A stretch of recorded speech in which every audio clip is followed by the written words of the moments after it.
Ouvem? Ah, bom, acho que dá para ouvir, não?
Ok, vou começar a fazer a chamada, tá?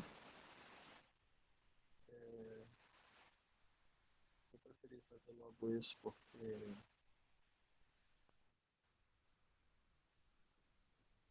estou numa crisezinha de dor hoje, tá, gente?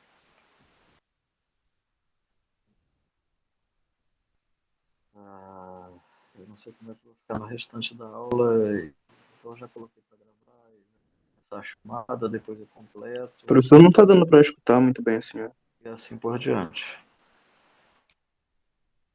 Então,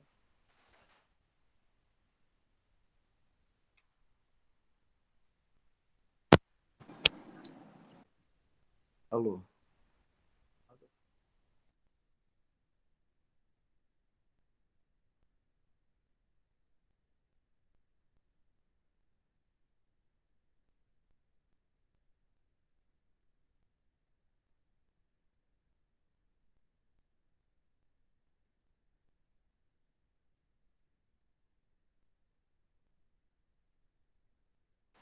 Me ouvem bem agora?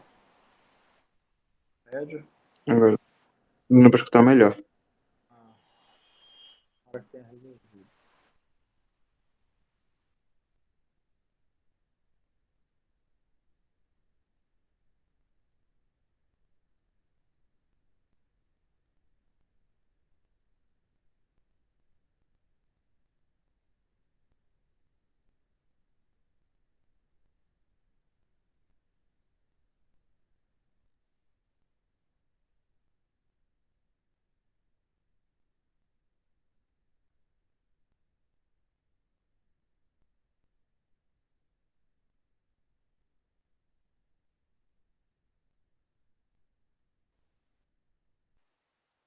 Ok.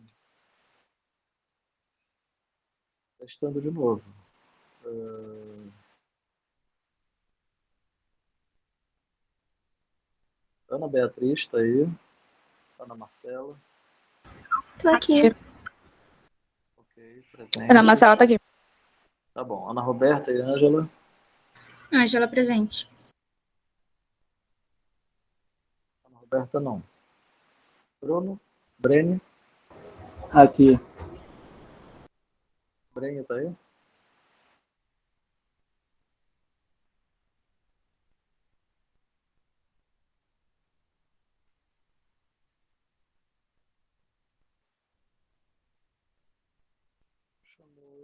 Eu tinha visto o celular dela aqui na ponta ontem à noite, eu pedi para ela colocar lá. É só ela que vai saber dizer. Eu realmente não sei, não. Professor, Oi. professor, a aluna Ana Roberta, ela tá pedindo para entrar na sala. Ela já entrou. Ela já entrou. Quem é mais que está querendo entrar?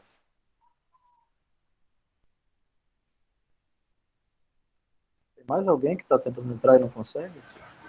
A Jordânia também está tentando entrar e não consegue. Não apareceu para mim. Vou pedir para ela tentar de novo.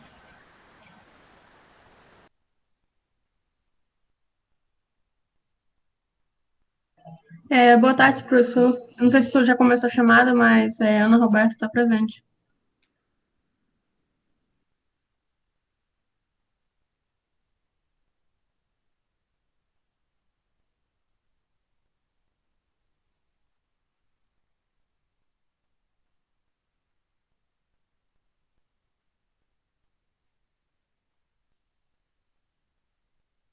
Gente. Não, Pedro. Só me dá um tempo, tá?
Eu não estou ouvindo.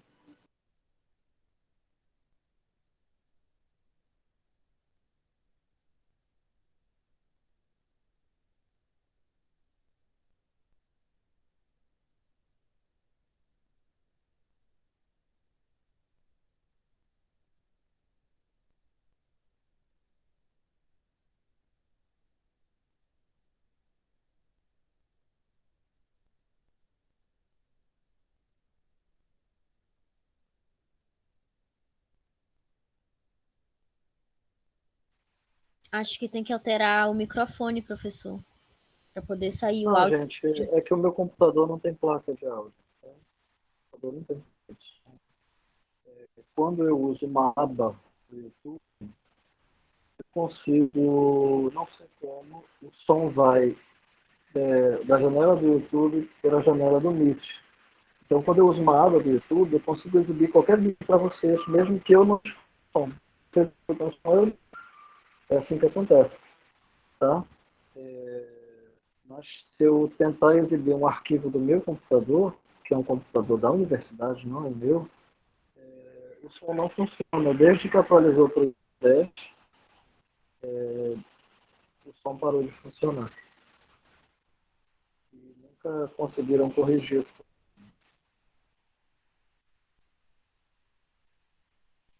Então tá, voltando atrás.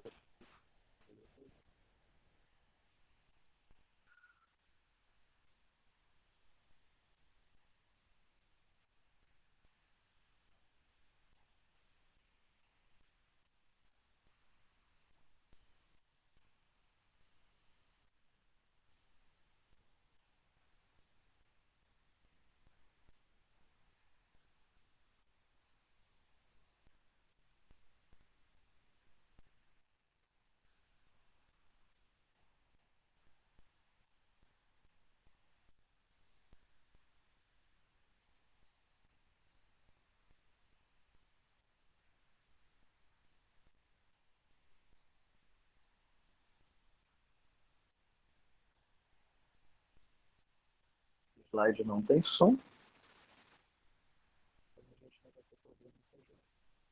Estou dando aula para vocês com uma tremenda dor cervical. Já tinha tomado remédio antes do almoço, mas ele não foi suficiente. Eu tomei outro agora. Mas eu não sei. Eu acho que ainda é mais forte hoje. Essa dor veio inesperada. Eu dei aula de manhã, dei aula a manhã toda, eu estava bem.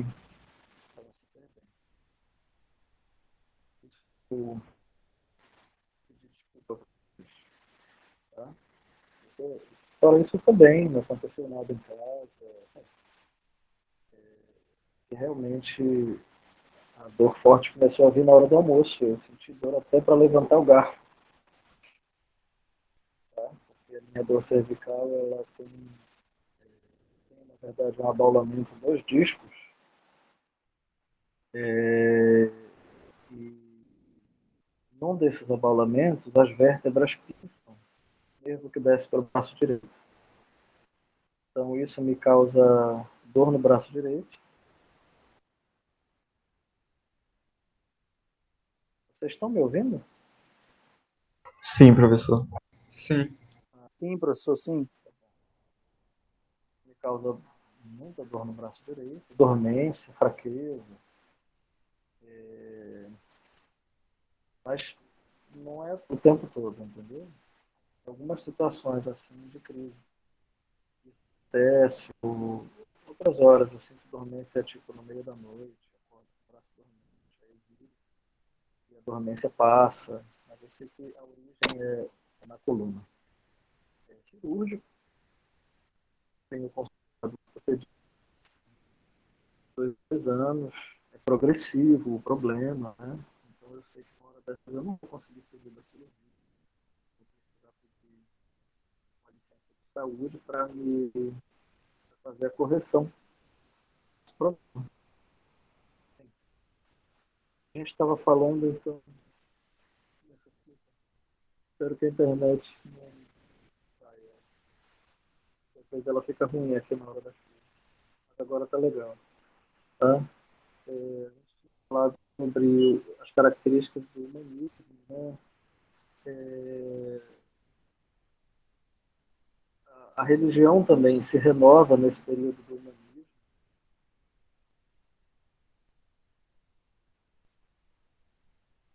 E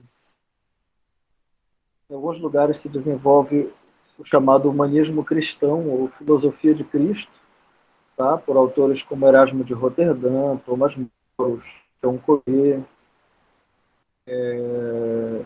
Na Itália, os humanistas também fazem reflexões bastante profundas sobre essas relações entre Deus e o homem, entre Deus e as cidades. Erasmo de Roterdã, que eu citei agora, no norte da Europa, se eu não me engano, de origem holandesa, primeiro notável mesmo. Ele ajuda a preparar o caminho em que mais tarde vão passar outros humanistas, como Calvino, Melanchthon, tá? São humanistas muito conhecidos, que vivem ainda rupturas ainda mais drásticas com a teologia, com a religião e com o sistema, rupturas ainda mais drásticas do que tinha sido estabelecido. O Renascimento italiano, então, ele é um período de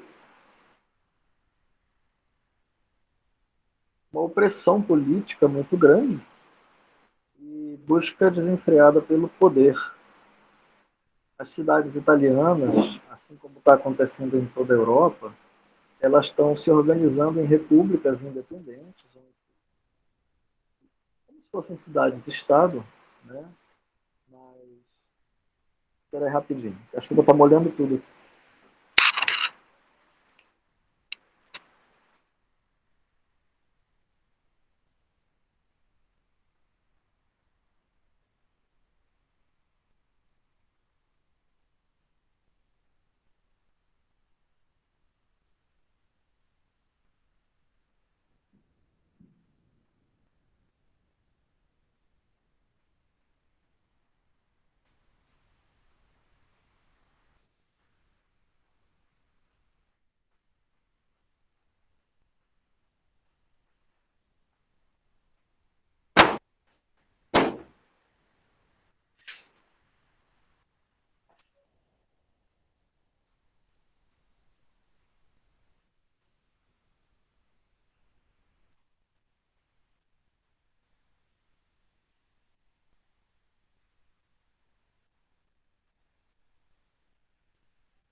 De crescimento econômico muito grande, tá? Aquelas antigas guildas medievais se fortalecem, as corporações se fortalecem, a nova camada burguesa que se fortalece por meio desse crescimento econômico, do mercantilismo. Essa burguesia precisa se impor socialmente, combate a cultura medieval e fazem isso como? Construindo, por exemplo, grandes casas dentro das cidades, que serão chamadas de palácios, né? Igrejas, construindo catedrais, capelas, e colocando na entrada desses edifícios os seus brasões, colocando na entrada desses edifícios estátuas gigantescas, colocando estátuas nas praças. Esses edifícios serviam também para enterrar os mortos dessas famílias. Tá? Essa da burguesia também se impõe socialmente como? Adquirindo quadros, gravuras, afrescos, e com essas obras de arte, eles adornam o interior dos seus edifícios particulares e também de muitos públicos que vão ser financiados por essas famílias burguesas. Essas famílias que financiam as artes, elas passam a ser conhecidas com o nome de mecenas, tá? Ou melhor, os financiadores da arte passam a ser conhecidos como mecenas, que significa protetores das artes.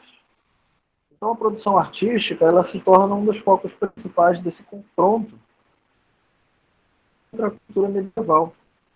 Os burgueses abraçam, né, a ideia do humanismo. Então, a burguesia não é formada por pensadores, tá? Mas a burguesia ela se associa muito bem aos humanistas e a burguesia, então, dá conta de sustentar a produção artística desse período. Os burgueses se opõem à cultura medieval da mesma forma que os humanistas à cultura medieval. E isso gera, e a gente vai falar várias vezes sobre isso ao longo da disciplina toda, porque isso vai ter desdobramento nos séculos seguintes, tá? Isso gera uma forte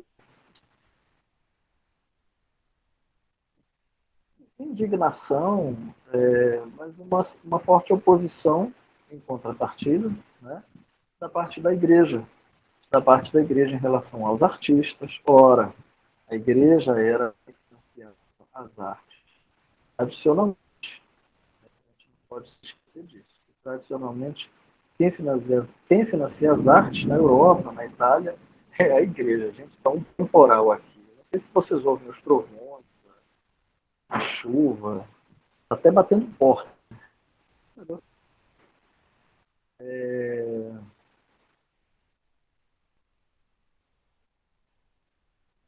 Então, acompanhando esse investimento, os artistas também desenvolvem as suas técnicas, tá? Por meio da pesquisa científica e da ação tecnológica. Da mesma forma que a burguesia investe nos artistas, a burguesia está investindo nos inventores, a burguesia está investindo nos pesquisadores, tá? Que, assim, se a gente for falar em ciência, tá? Para aquela época, a gente fazer um anacronismo. Tá? O que é anacronismo, professor? Quadro branco. Tá?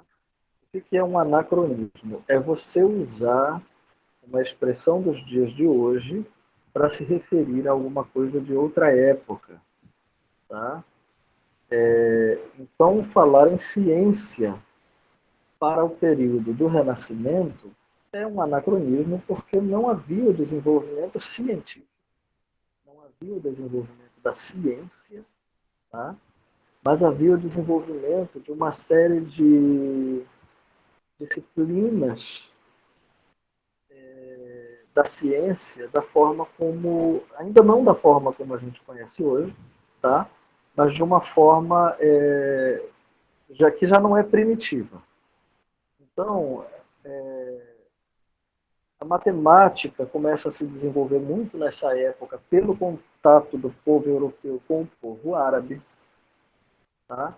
E o desenvolvimento da matemática auxilia no desenvolvimento da química, que não é chamada de química ainda, é chamada de alquimia, tá? E que vai ser no período da Inquisição considerada como bruxaria. Então, os alquimistas vão ser perseguidos no período da Inquisição, porque eles são uma espécie de cientistas que pesquisam as forças da natureza, as forças dos elementos da natureza. Então, a burguesia, de certa forma, ela vai financiar que essas pesquisas aconteçam, tá?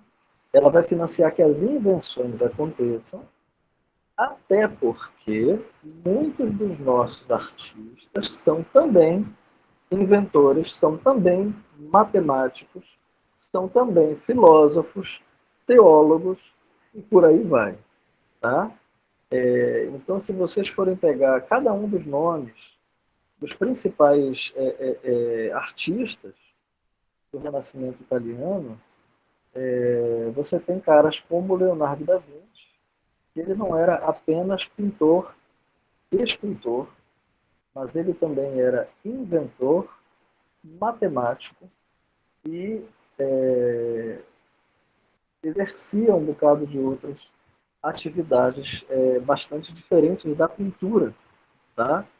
E ele tinha o costume de registrar quase que cientificamente, né, fazendo um anacronismo proposital, registrar quase que cientificamente todos os experimentos dele. Ele projetava, ele desenhava, ele anotava, e aí tem uma característica muito própria do Leonardo da Vinci, é que ele era canhoto, então ele anotava tudo com a mão esquerda, e ele escrevia da direita para a esquerda, ele não escrevia da esquerda para a direita. Então todos os escritos do Leonardo da Vinci são espelhados, são feitos ao contrário para os nossos olhos.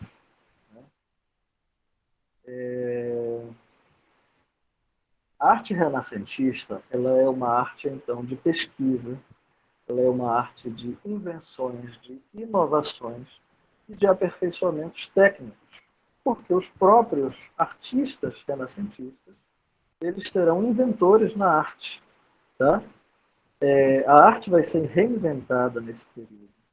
Vão se inventar novas técnicas de pintura, novas técnicas de desenho, de projeto, novas técnicas construtivas.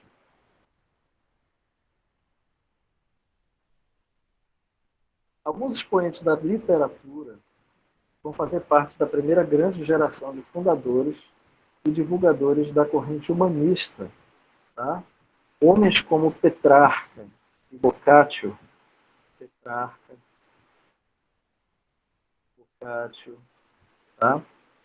Homens como Petrarca e Boccaccio são eruditos, se dedicam a fundo no estudo do latim clássico e realizam muitas traduções e reedições de textos latinos.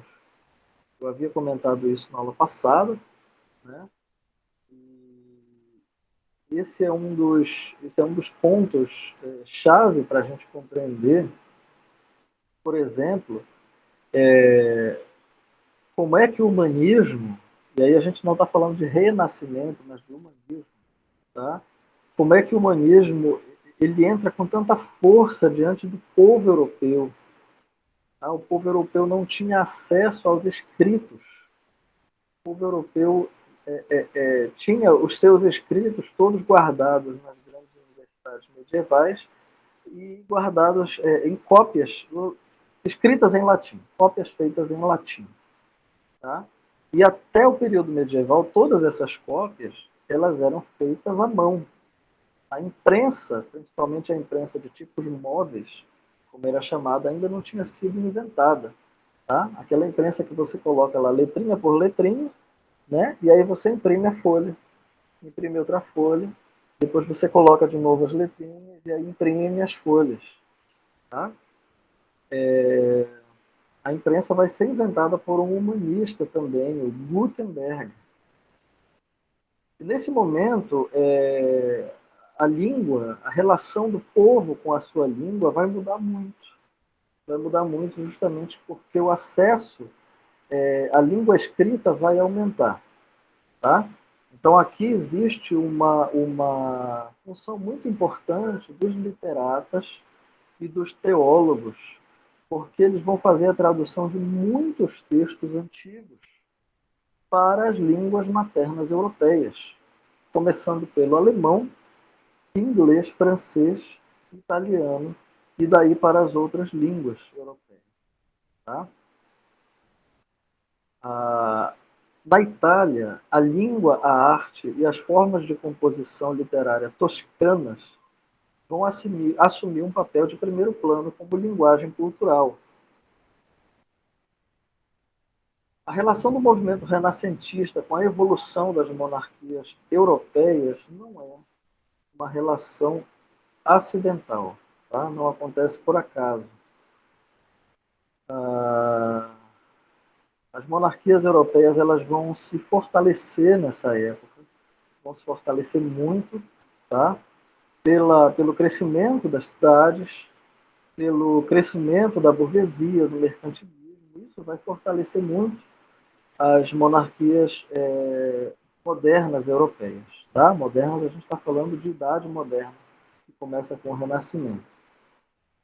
Os escritores renascentistas, eles não apenas dão impulso, então, a se consolidarem as línguas nacionais, mas auxiliam diretamente a formação desses estados nacionais, exatamente porque conferem mais uma propriedade, que é uma língua própria e única, com registros escritos, uma língua estudada, uma língua trabalhada cientificamente. Nesse processo de definição das línguas nacionais, ao lado da definição dos estados e territórios, primeiro, um dialeto. Os estudiosos percebem que um dialeto é predominante em relação aos outros. Esse dialeto ele é estudado sistematicamente, ele ganha uma sistematização gramatical e ele passa a ser a base de todos os decretos, leis e éditos naquele império, naquele reinado, naquele país. Então, todas as leis, todas as publicações oficiais passam a ser feitas naquele dialeto que foi eleito como predominante. E aí todas as outras falas regionais, todos os outros dialetos, outras línguas, passam a ficar marginalizadas ou iletradas, quer dizer, passam a não ter registro escrito, e não tendo registro escrito ou ficando marginalizadas, elas tendem a morrer, elas tendem a não prevalecer.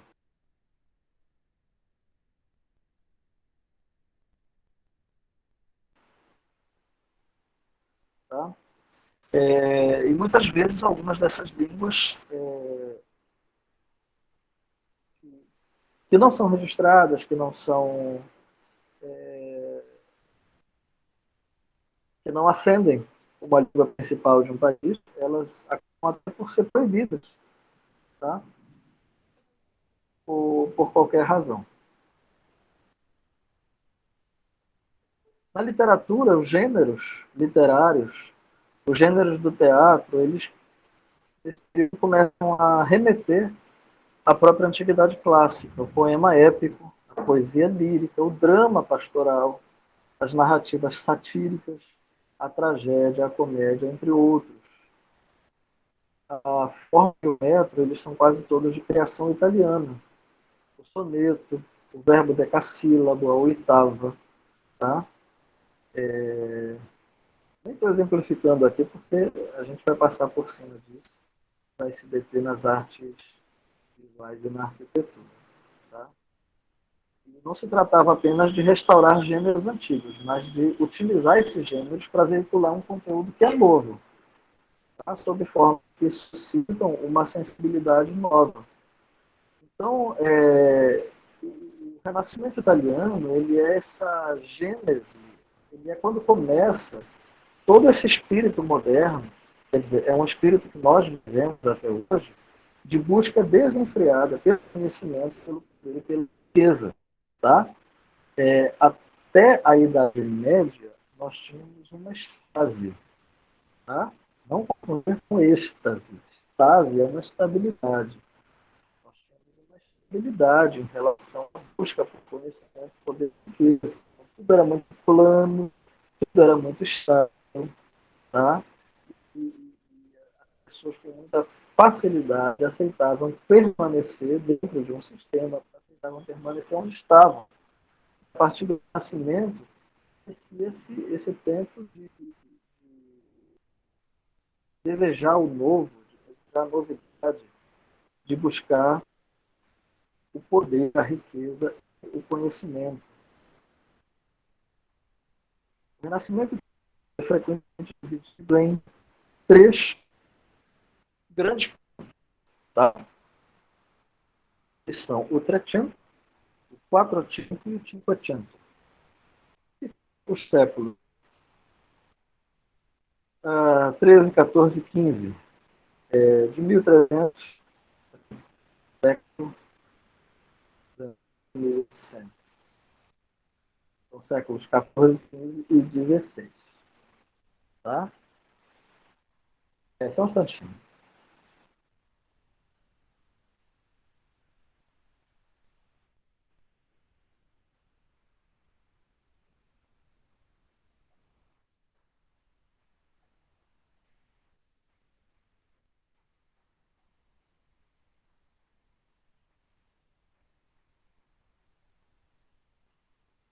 Beleza.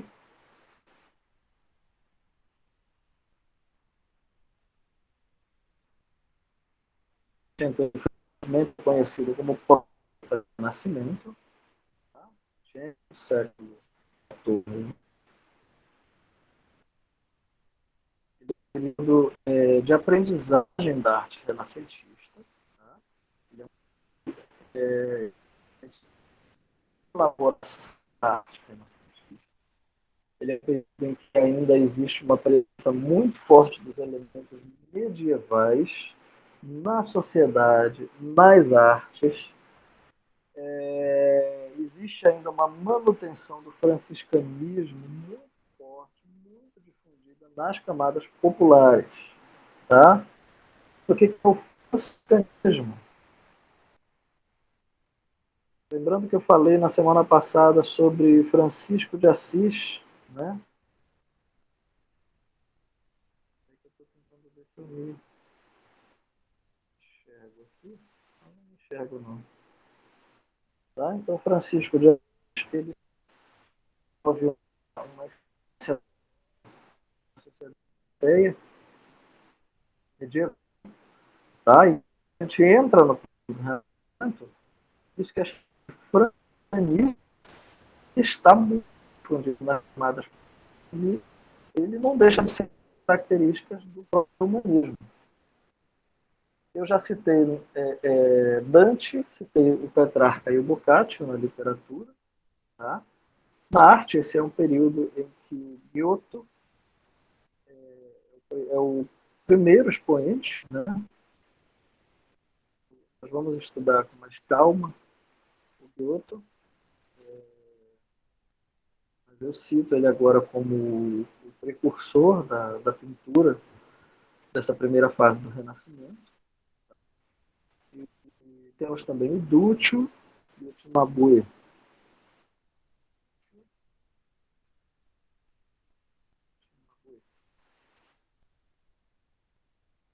A arte ainda não tinha um prestígio quanto à literatura. Professor, você pode repetir que não deu para escutar, seu áudio tá falhando muito, muito. Está falhando mesmo o meu áudio? Tá. Porque para mim a internet está muito boa. A antena está lá em cima.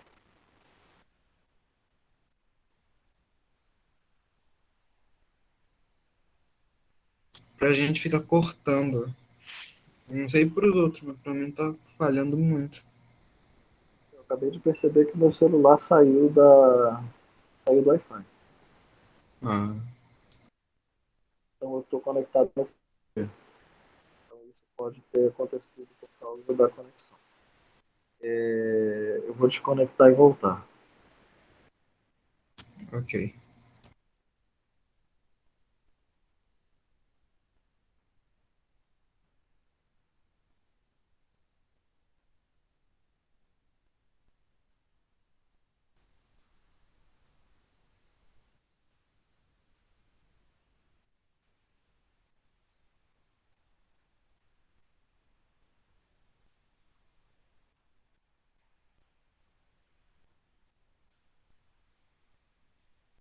Beleza. Aqui eu voltei. A conexão do áudio, tá? Wi-Fi. A Tá tendência melhor, é que professor. melhore. Bacana.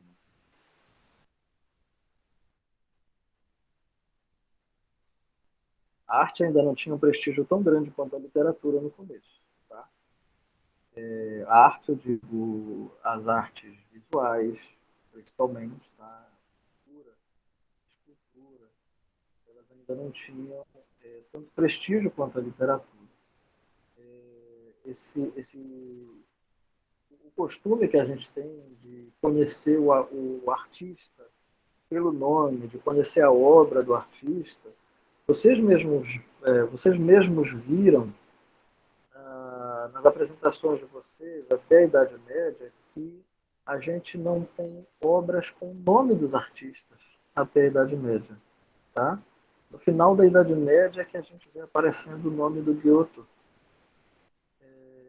Então isso é uma novidade. Os artistas eles começam a receber esse prestígio pela primeira vez. Então, esse período de mudança de paradigma é um período de uma sensibilidade moderna, tá? E a gente tem na Itália algumas cidades que despontam, tá?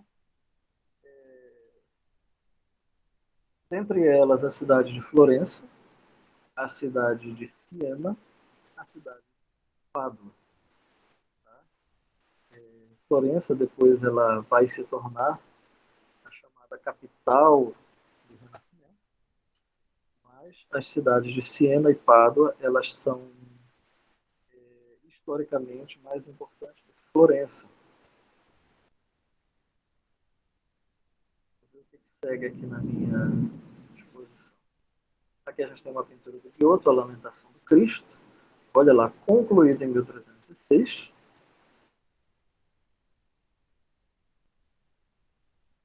E a gente tem poucos exemplos da arquitetura do Trecento, tá? Eu não estou dando aula de Trecento ainda hoje, é só uma introdução. Vai ter uma aula só sobre isso, tá?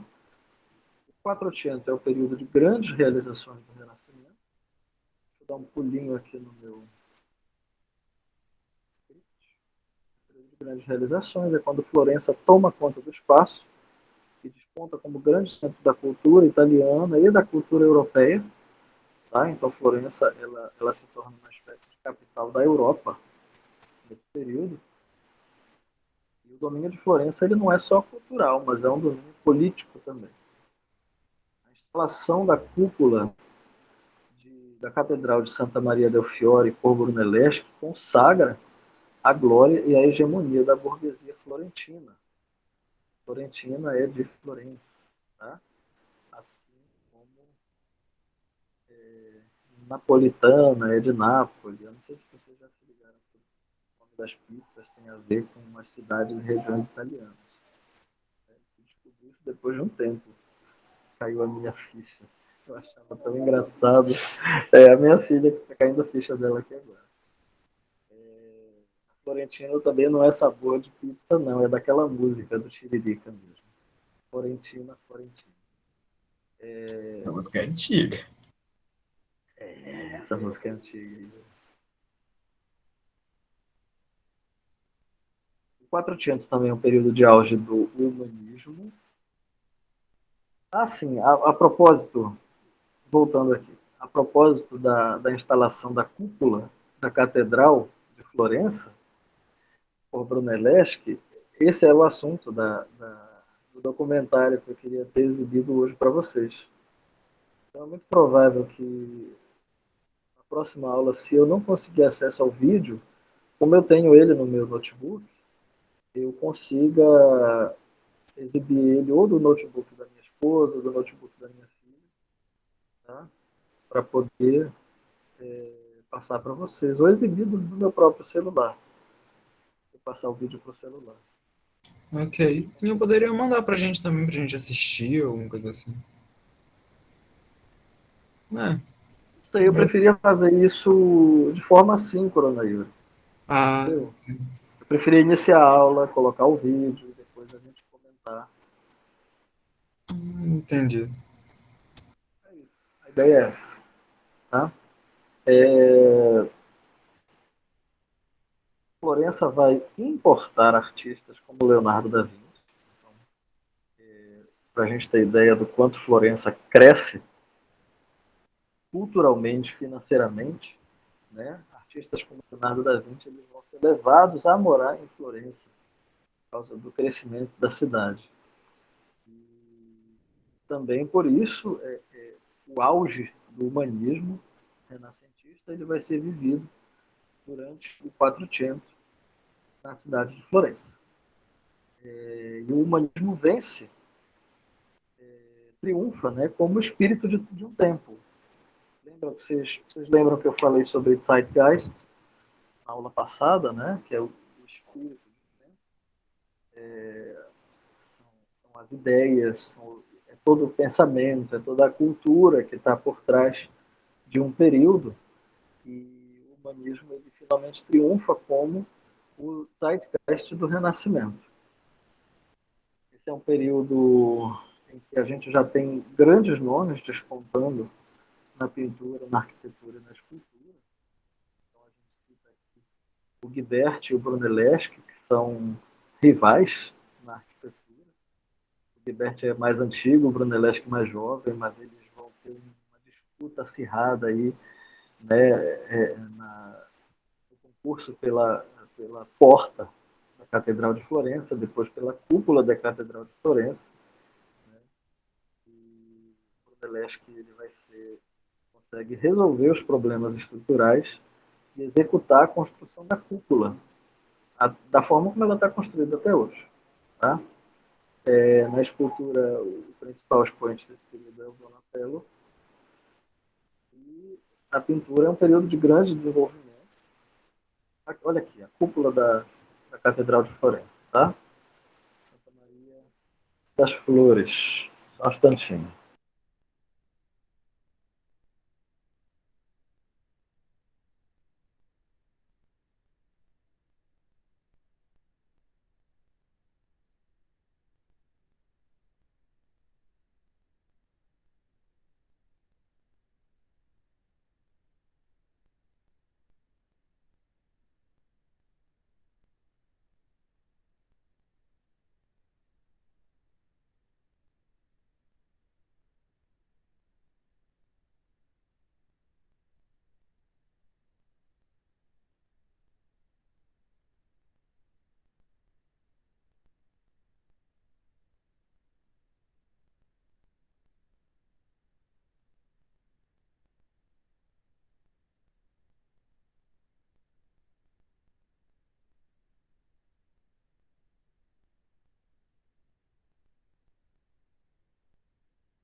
Vou falar mais sobre a pintura do Quattrocento depois.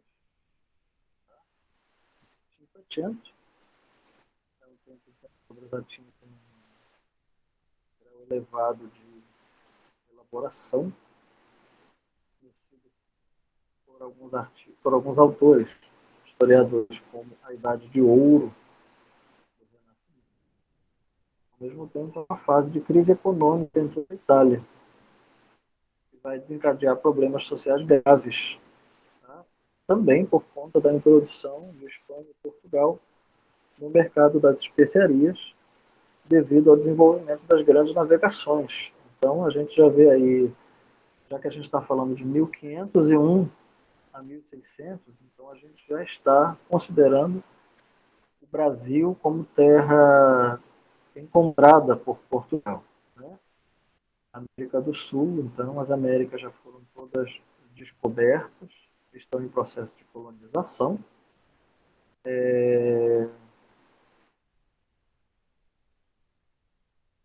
E é um período em que o próprio Renascimento ele vai mudar um pouco, ele vai passar a ter uma característica que vai ser chamada pelos historiadores da arte de maneirismo, que alguns artistas eles vão executar um renascimento à sua maneira. É um período de crise na igreja, tá? Quando acontece a reforma luterana, a reforma de Lutero, em 1517. A reforma de Lutero ela acontece principalmente porque o Vaticano havia se tornado extremamente luxuoso, rico, tá? claro que isso é propício para o desenvolvimento da arte, isso propicia também as obras da construção da nova Basílica de São Pedro. Então, a antiga Basílica de São Pedro deixa de existir para ser construída a Basílica que existe hoje. E na Reforma Luterana, Lutero propõe uma série de alterações na igreja de acordo com a proposta dele. Ele não quer uma reforma, perdão, ele não quer uma ruptura na igreja. Ele pretende que a igreja reveja os seus passos, reveja as suas posturas, mas ele acaba recebendo tantos apoiadores politicamente engajados que isso leva a um rompimento, isso leva a uma cisão dentro da igreja romana. A pintura e a escultura, a gente tem muitos expoentes, tá? Mas eu cito aqui Leonardo da Vinci, Michelangelo e Rafael, cada um com características muito próprias, muito pessoais. Na arquitetura eu cito também o Bramante, o Maquiavel na literatura, outros expoentes, outros humanistas também, o Giordano Bruno, o Galileu Galilei, o Gabriel Falópio. Esse é um período em que também acontece a invasão e o saque da cidade de Roma pelas tropas hispano-alemãs de Carlos V. Então, é um período em que essa crise econômica, ela também leva a uma crise política, tá? E toda crise política, ela, pelo menos nesse período, né, leva ao acontecimento de guerras, de invasões, e assim vai acontecer também, como acontece em Roma. Essa é a Basílica de São Pedro, tá? Construída por Bramante. Ela é iniciada em 1506, mas só é concluída em 1626. O projeto do Bramante é o Tempietto em Montorio, na Itália, 1502. Algumas outras obras desse período, obras maneiristas, inclusive, são Davi de Michelangelo e A Última Ceia de Leonardo da Vinci. O Nascimento italiano, ele deixa um grande legado em toda a Europa, tá? Ele acontece de forma muito diferente em outros países. Em cada país, fora da Itália, ele acontece com características próprias. Flandres, por exemplo, a cultura flamenga desenvolve as artes plásticas, principalmente a pintura, e aí existe uma ligação muito grande com o gótico tardio, uma paixão pela reprodução de ambientes interiores, familiares, objetos, tá? E aí aparecem artistas como Van Eyck. Na França, artistas, humanistas e literatos também, dos quais a gente ouve falar muito pouco, como Pierre Lescot, Philibert Delorme, tá? Na arquitetura. E a Inglaterra e a Alemanha, eles experimentam um renascimento bastante tardio,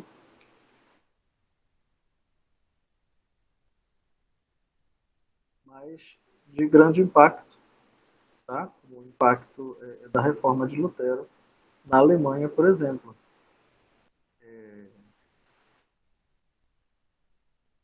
Com a mesma força, mesmo tendo acontecido tardiamente, ele vai acontecer com a mesma força que acontece na Itália. A Espanha tinha um fervor cristão característico, tá? Portugal também. E é importante a gente lembrar que a Espanha e Portugal haviam sido área de domínio árabe. Os árabes dominaram por quase 800 anos a Península Ibérica, tá? Então, eles deixam legado cultural muito grande. Então, o humanismo ele se desenvolve de uma forma muito diferente naquela região. A Espanha e Portugal, eles têm um fervor cristão característico, tá? Apesar da invasão árabe, apesar do domínio árabe, ou da ocupação árabe na Península Ibérica, isso não impede o desenvolvimento do cristianismo naquela região. Na realidade, isso leva também a um desenvolvimento diferenciado das artes na Espanha e Portugal, justamente pela influência árabe. Tá? Espanha e Portugal desenvolvem as chamadas grandes navegações. Então, são países que vão conquistar grandes terras na América, principalmente Espanha, muitas colônias nas Américas. O início do humanismo na Espanha se dá com a Universidade de Alcalá.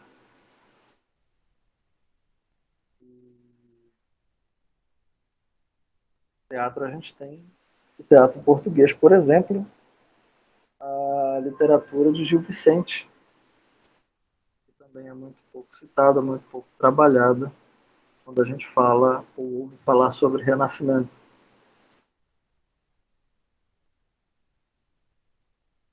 Pela primeira vez, então, as artes elas saem daquele universo do artesanato e passam para o círculo de uma cultura superior, junto da poesia, da filosofia, da teologia, da matemática e da astronomia, que eram disciplinas, ciências, vamos dizer assim, que já experimentavam ou que já recebiam da sociedade um status de superiores. Pela primeira vez, o artista ele tem a pretensão de desejar uma dignidade social e cultural superior. O clássico renascentista ele vai ser uma referência do neoclássico. Tá, inclusive fora de ordem, mas essa ordem não importa aqui. Tá? O maneirismo ele ainda é um tipo de renascimento. O barroco e o neoclassicismo eles aconteceram por influência do renascimento também. Tanto é que nós os estudamos ainda nessa disciplina. Tá? Então, esses ecos do renascimento italiano, eles são justamente essas características, esse legado que o renascimento deixa, além do grande legado que o humanismo nos deixa até os dias de hoje, tá? Que é a centralidade do homem no pensamento, na filosofia, né? E na política, nas decisões, nas artes também.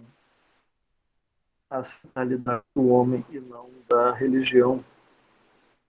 Mas vocês veem que, mesmo em obras religiosas, como essa obra que representa o nascimento de Vênus, né, acontece uma busca pela antiguidade. Tá? Botticelli é um artista. Peraí, que aqui pega um vento quente, minha filha, por isso que eu não coloco aqui. Tá? Botticelli é um artista cristão, mas ele representa um elemento da religiosidade do classicismo, da religiosidade grega, justamente por essa influência que existe. Então, isso não quer dizer que ele está abandonando a religião cristã, tá? Mas quer dizer sim que ele está buscando inspiração na antiguidade que ele não conheceu.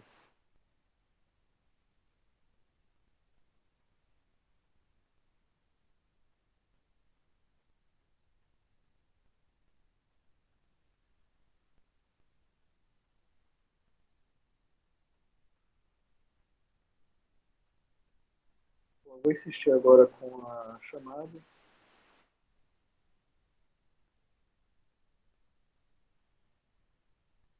Professor? Agora eu não consegui fazer. Foi canto, tá?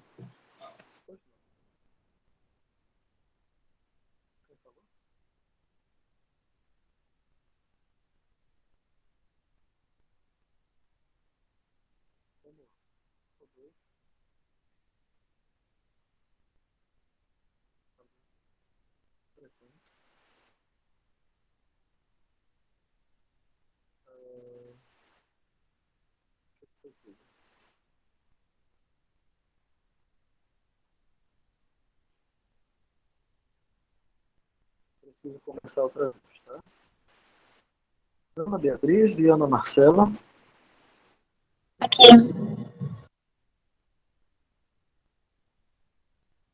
Ana Roberta e Ângela. Presente.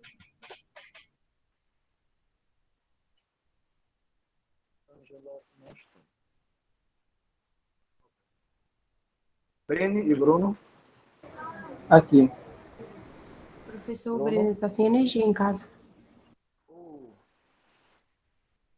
Mas eu vi que ele estava conectado, né? Ele caiu, então. Isso. Camila, Karina. Presente, Karina. Karina presente. Camila. Carlos, Cíntia. Presente.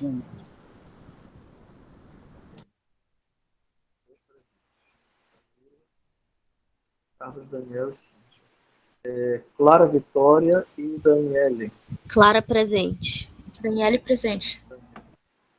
Ok.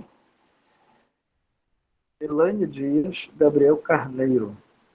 Presente. Gabriel. Gabriel Gama e Gabriel Sá. O Gabriel Gama avisou que tá sem energia. Gabriel Sá presente. Ok, Gabriel. Gabriel Gama na sala. Jorge Lucas, Giovana Luciele. Aqui, professor. Aqui, professor Giovana Luciele. Ok. Giovana Pinho, Jadson Souza. Presente. Giovana, você também falou, não foi? Sim, professor, as duas estão presentes. As duas. Sim, tô aqui. João Vitor Freitas e João Vitor Mouzinho. Presente. João Vitor Freitas.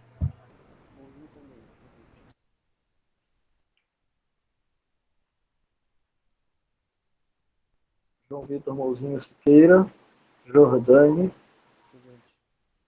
Presente. Júlia Yasmin, Juliana Queiroz. Presente, Juliana. Juliana Guedes Calil. Presente. Presente, professor. Karen e Kelly. Presente. Presente, professor.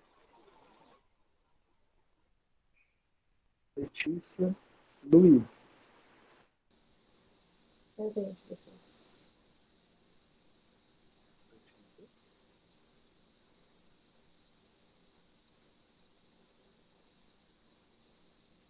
Ok, Luiz. Lucas Leal, Lucas Mourão. Lucas Leal presente. Lucas Mourão aqui. Tá bom.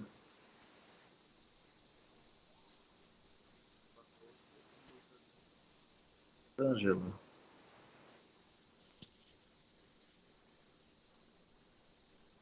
Ela falou pra ela.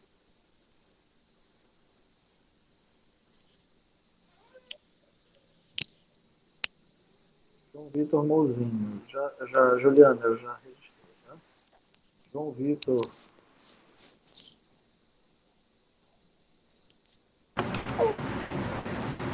E João. Maicon Douglas, Marcelo Rodrigo. Maicon presente. Marcelo presente.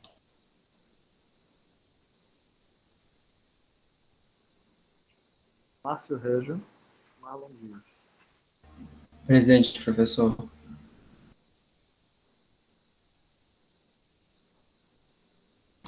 Alô? Presente. Márcio. Mayra Freitas, Patrick. Presente. Patrick aqui, professor. Patrick. Ok. Mayra, Patrick. Pedro Lucas, Cândido. Presente. Vitor Eduardo, Vanessa. Aqui, professor. Vanessa, presente.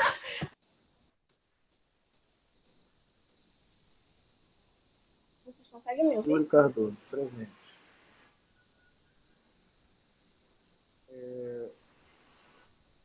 Vou chamar de novo quem ficou com falta. Camila, Karina, Gabriel Carneiro, Letícia. Karina, presente, professor. Karina, consegue me escutar? Ai, meu Deus. Karina, presente. Ok, Karina. Vitor Eduardo. Presente. Professor, tá travando muito aqui em casa. Eu queria saber se o senhor chamou meu nome. Mili. Chamei o Camilo. Márcio Régio não, né? Encerrada. Só vocês estão liberados por hoje, tá? Obrigado. Professor? Me perdoem as intercorrências.